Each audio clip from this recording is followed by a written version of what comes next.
I am mining investor and editor of Resource Stock Digest, Gerardo Del Real, here with my partner, Senor Nicolas Hodge, who's also an investor and the publisher of Daily Profit Cycle. This is the 315th episode of our weekly therapy session that we call Investing in Bizarro World. We're going to talk markets. We're going to talk gold. We're going to talk overall indices. A lot to get to. We're going to talk return on investment. If you're a corrupt executive and part of a corrupt administration. And so there's lots to get into and dig into this week. But before we get into all of that, first and foremost, how are you, Mr. Hodge? I'd be doing better if Doge was cutting spending, or we had a lower deficit, or we had an Epstein list, or any of the things really that we were promised. But none of that has come to pass, and we're back to begging for rate cuts. So weird times out there. That's why we do this podcast. How are you, Gerardo? I am well. I would say I'm not as well, but obviously I am better off than those two folks. But I am well. I got to start with the corruption, right?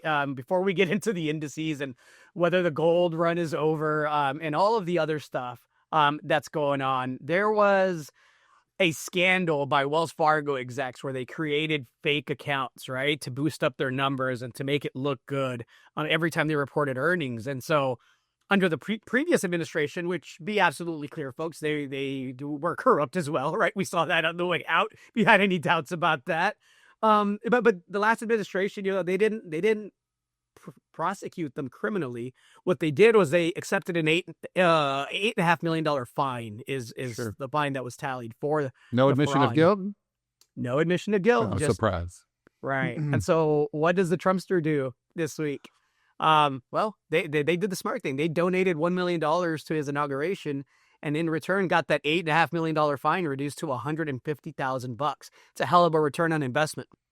It's less than I pay the IRS on an annual basis. That's wild, Gerardo. And it's par for the course. I mean, you could probably know what I'm going to say at this point, but yep. I founded an entire newsletter division based on this shit. It was presenting about fakeness and Kim Kardashian's butt alongside of Wells Fargo bank accounts, right? And they're all fake.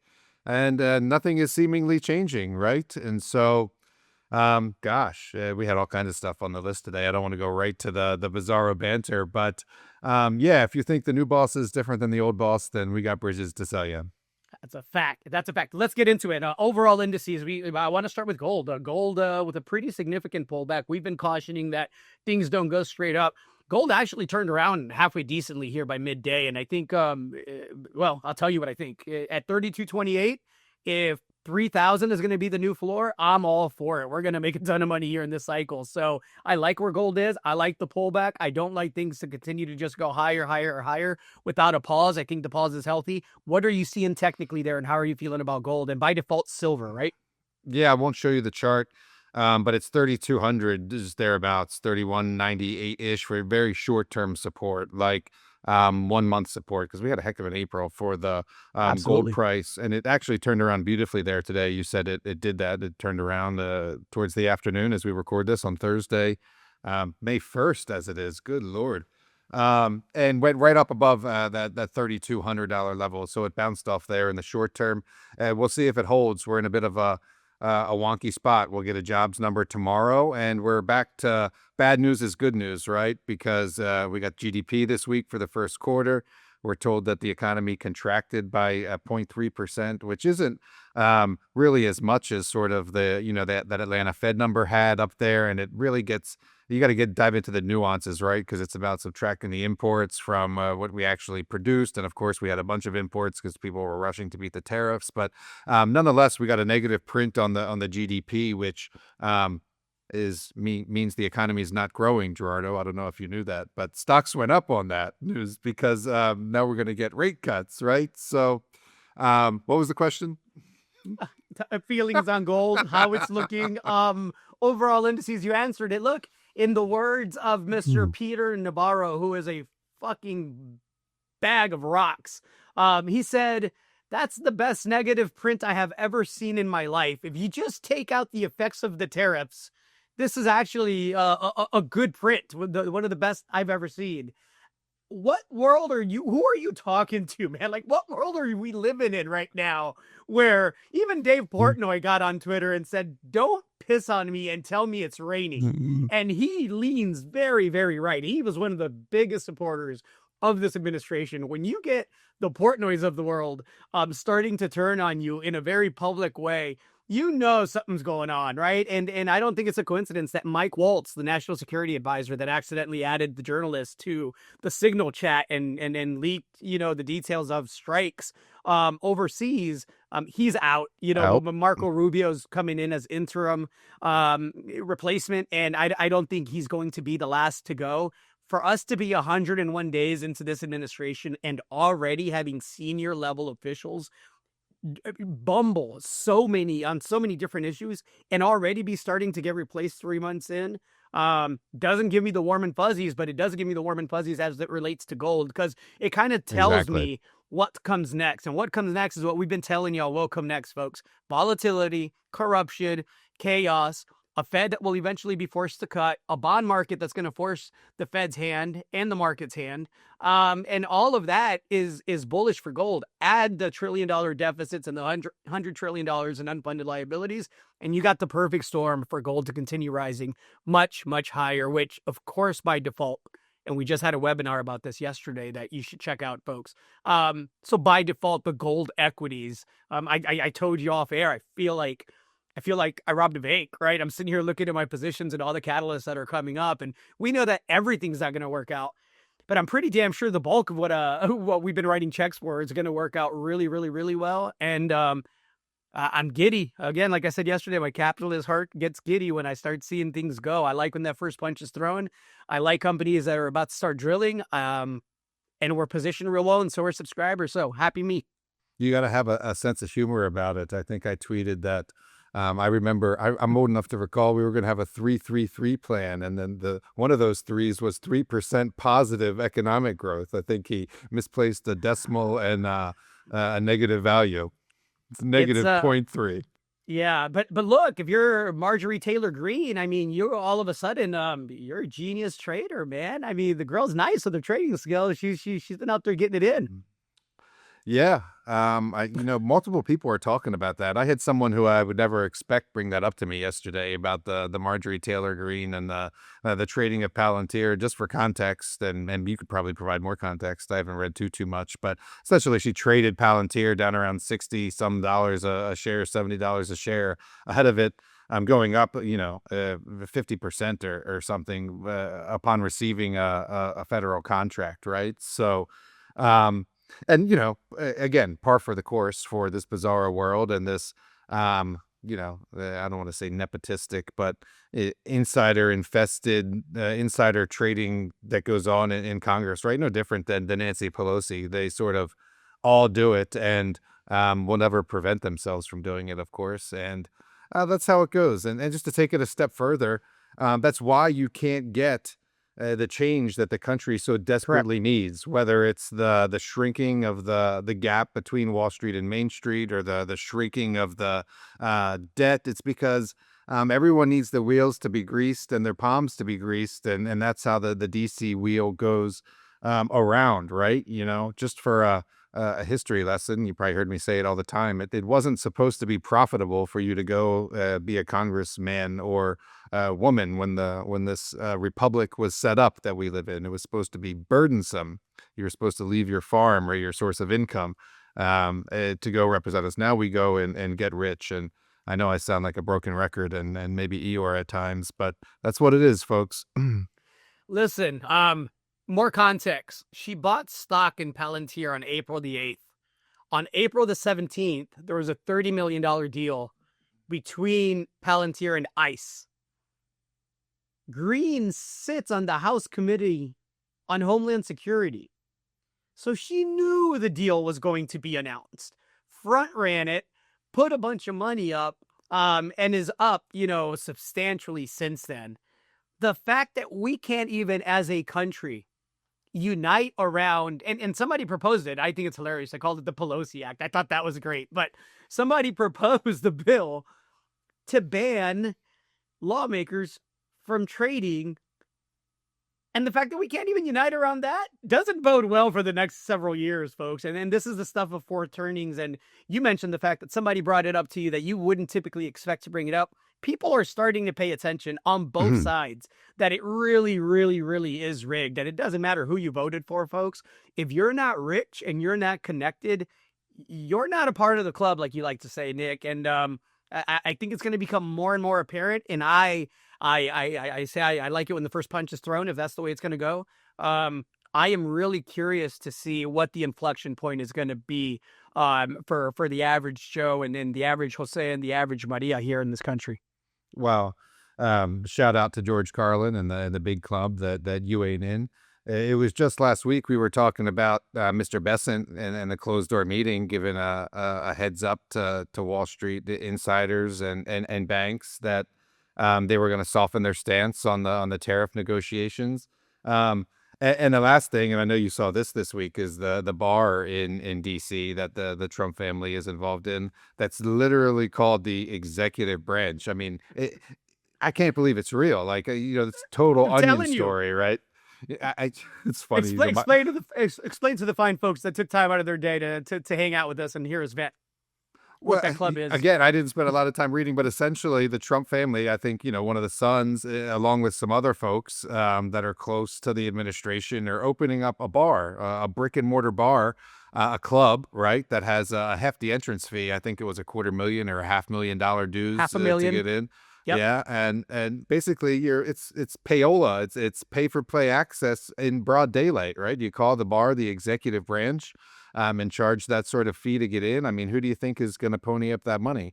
It used to be at least you had to be a lobbyist and grease somebody to get what you wanted, and at least in a closed door or a smoke filled room or the back of a limousine or something like that. And now we just have bars in public that you can buy access to the administration. My joke in my head, I didn't say it out loud, was they should they should open one called the Epstein Bar. 'Cause Epstein Bar's like a syndrome.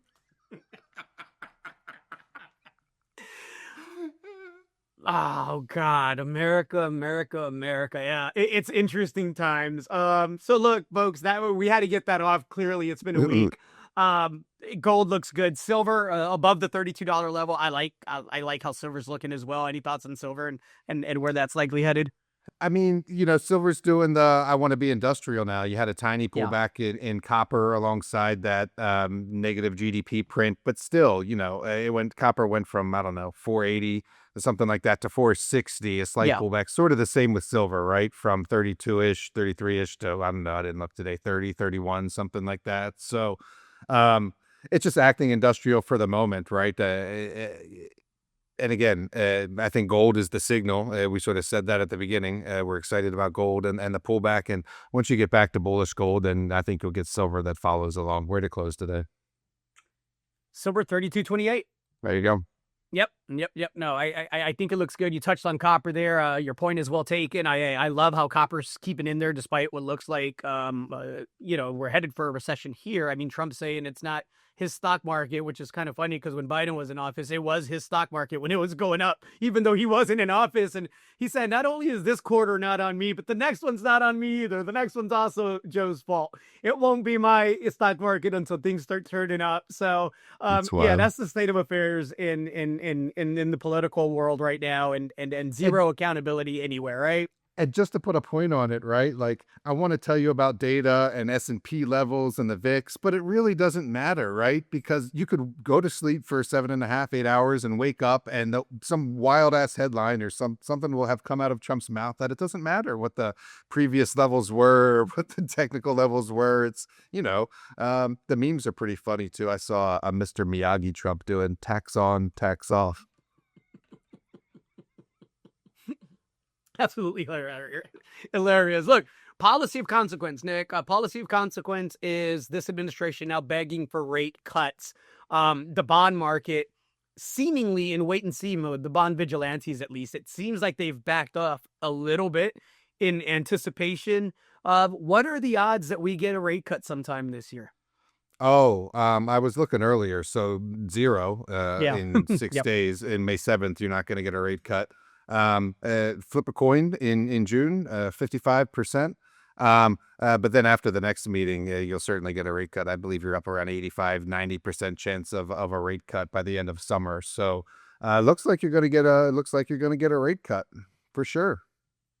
Bullish for gold, folks. I can't reiterate that enough. A rate cut coupled with tax cuts for the rich and the corporations, coupled with out of control spending and deficits, bodes very, very well for gold, and not just for 2025, but 2026. And that, again, by default, bodes very, very well for the equities, as we tried explaining yesterday during the webinar, right?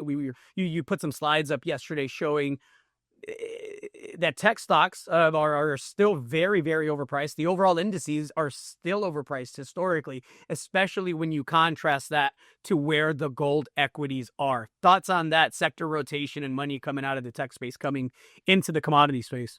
Yeah, I mean, let's look at today, for example, and to see how it looks in the inverse, right? You had gold down 80 some bucks at one point, $90 at one point, and you had the S&P up.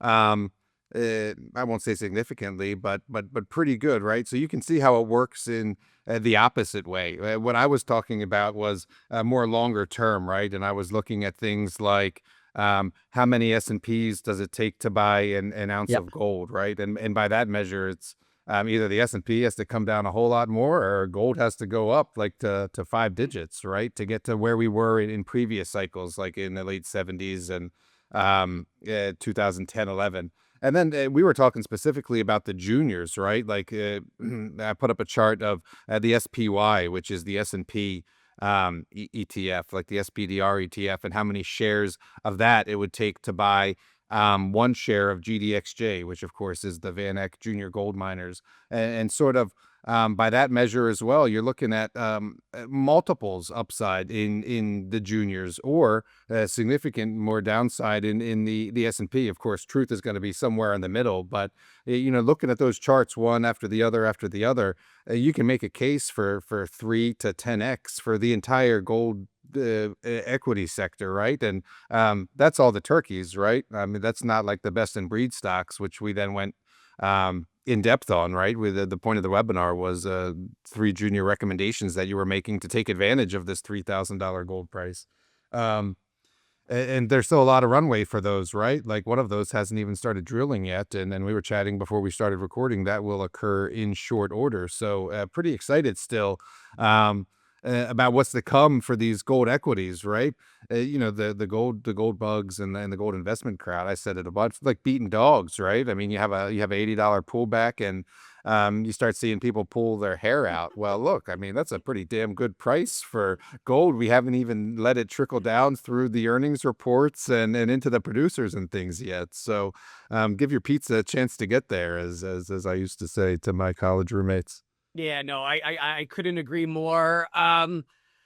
Look, I guess our critical metals shortage needs are over, though. The days of needing to establish a domestic supply of critical metals are behind us now. Thankfully, this administration has secured all of the minerals and metals that we need, as they have struck a deal with the Ukraine. So, man, it was fun while it lasted, huh, Nick? That's it, Gerardo. When do we get our first shipment, you think? We'll be dead. Not gonna happen, folks. It's cute. Maybe they'll even do like a ribbon cutting ceremony. The BS that they're feeding us at this point is they're not even pretending anymore. They're just doing shit to do shit. It almost feels intentional, like they just wanted to see how much America's willing to accept. Like, what are we doing? It really is wild. I actually read an entire article about the Ukraine critical minerals deal that was signed, because I wanted to see, like, what's the press, like, what is the story? What is the story they're running with this thing? So I read the whole AP article, and, it just takes the boilerplate stuff. Like, this is what we estimate the reserves to be for coal and lithium and graphite. And some of the reserves are in Russian controlled territory that they're including in the fucking deal. I was like, what? You're including the reserves that are in the Russian controlled part? Like, what fucking sense does that make? And then so I kept reading, because I was wondering when they were going to get to the investment. And like the last two lines of the article is like, this will require significant investment to build these mines, and there likely won't be production for many years to come. End of article, like all the way at the bottom. And I was like, okay. So let me get serious for a second. Like, I just, rare earths aren't that rare. Everybody, we know the talking points, right? Like, I was just thinking about other countries like Kazakhstan or I don't know, Croatia, or, any of these, sort of ex Middle East, not Middle Eastern, excuse me, ex-Soviet, Eastern European type countries, and even European countries, right? Like, you know, oh, excuse me. There's countries that have deposits that like we can go into, Westerners can go into, Australians can go into and invest. And we don't, because there's not like good infrastructure, and there's not good process and rule of law and things like that. So just signing an agreement, like, I know you know this, Gerardo, but it doesn't make everything all hunky dory, and it doesn't make it so minerals are going to come pouring out of the ground in the next 6 months or even the next 6 years, right? So, total BS in my mind, and good. Go investigate them, do the due diligence. But again, like you said, Gerardo, it will be closer to leaving this world than in our prime by the time any of those minerals get extracted in Ukraine, if ever, right? Yeah, and then the part that just frustrates me to no end, Nick, is there are legitimate practical avenues to help ease the shortage of these metals, right? There's, well, ally partners that we're isolating and making not our friends anymore. But there are allies and partners that we have trade deals with where we can secure those metals and those minerals, especially if you're willing to provide, investment and deregulate, which this administration has done a good job on that front, right? They're promising to expedite permitting for critical metals projects down to as little as 28 days, that is phenomenal policy. I am 100% behind that. And so there are ways and avenues that we could take that are practical, that would actually make a real difference. Why we do this bait and switch shit with the Ukraine is beyond me. It's a waste of time. It's an insult to anybody with a brain that's paying a little bit of attention or knows anything about sourcing these metals and the time and investment that it takes to actually bring them to market. So again, it's just, I shouldn't be surprised at any politicians nowadays, but you know me, I'm the eternal optimist. I always have hope that like some smart shit will get done, some practical stuff will get done, and then 100 days into it, it's like there is no Doge savings. There was no, significant fraud. There isn't going to be, a lean and mean budget. We're not cutting down spending. We're not bringing down the deficit. We are invading the wrong homes of American citizens, ICEs, and making young ladies and moms stand outside in the fucking rain in their underwear and then taking their phones and their laptops because they got the wrong house. That's what we're doing right now in 2025 America, folks. And again, I am really curious to see what that inflection point is going to be, because I don't think it's going to be the smoothest of fourth turnings here in the U.S. Interesting. You're seeing more and more people talk about it. Just with the mineral specifically. What was I going to say? Oh, I was going to say, maybe him waving his hands over here is good for us as investors, because it keeps fewer eyeballs on the truly good investments that can actually make a dent in the whatever the extraction, the purification, the making of the magnets with rare earths specifically. And the ice stuff, I haven't seen the story you're talking about, but again, stuff like that in the US has been going on. These turnings are 20-year processes, right? And some Yeah. of this stuff's been going on for a long time. Like, I can recall in the early 2010s that people raiding the wrong house. And there was one story of a girl that they used a flashbang grenade and burnt the shit out of her face, and oops, wrong house, right? Or there's so many, I don't remember the names anymore. There was I'm an hour away from Waco, right? Where they burn right. babies alive. Sure. And there was another one where, I think it was a black woman lost her life because the stray bullets from people shooting through the wrong walls or something. So anyway, little accountability for law enforcement, whether it's targeting the wrong house, police interdiction or civil forfeiture, which is still going on, and I Hmm. continue to read stories about. And so I'm with you, Gerardo. A lot of stuff that has to be rectified is in terms of U.S. institutions and how they relate to the Constitution of the United States and what it means to be an American and what those ideals are or should be. Yeah. Yeah, definitely look forward to a day where we have less government, more privacy, more rights. Look, I'm all for law and order. I come from a town in Zacatecas, back home in Mexico, where there is no police department and there is no law and there is no order. I know what that looks like in a very real way. That's not what anyone wants. We want law-abiding citizens. We want practical laws. Um, but it's got to be fair across the board. It cannot continue the way that it's going, in the direction it's going. It's a troubling trend here in the U.S. I wrote this week for Daily Profit Cycle that we are still the cleanest dirty shirt in the laundry basket, but that shirt's getting dirtier by the day, folks. And so just be vigilant, pay attention to help your neighbors, be a meaningful part of your community in whatever capacity you can, because we're going to need more of that in this country to make it through this turning that we're in the midst of. Yes, sir. I like it. What else is on your mind, Nick? I want to get to the premium portion of the podcast because there's a lot of stuff that I'm really excited about. Obviously, drilling for, three of my bigger holdings in my portfolio. That's all happening here within the next few days. But anything in particular that you want to get off your chest? Lithium and uranium, I'll make it quick for you all. Lithium still bottoming. It will turn when it turns. Uranium is in consolidation mode, though I will say the spot price has perked up a little bit. I had a good conversation with Jordan Trimble from Sky Harbor Resources yesterday, who was very energized and very hopeful that the second half of the year would see a lot of the utilities step off the sideline and finally start making purchases, which can take that price from 68 to 100 in very short order, folks. So that's your Good. lithium and uranium update from me. Thoughts there, Nick?